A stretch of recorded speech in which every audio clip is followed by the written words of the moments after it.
हे बंद करू आपलं.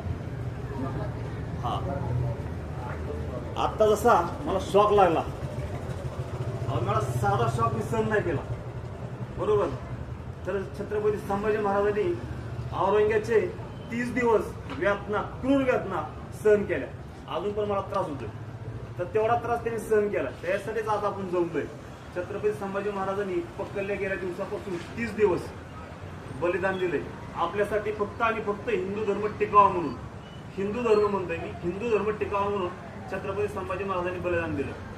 ज्यावेळेस आपलाच पुतूर निघाला गणोजी शिर्के यांनी महाराजांना पकडून दिलं.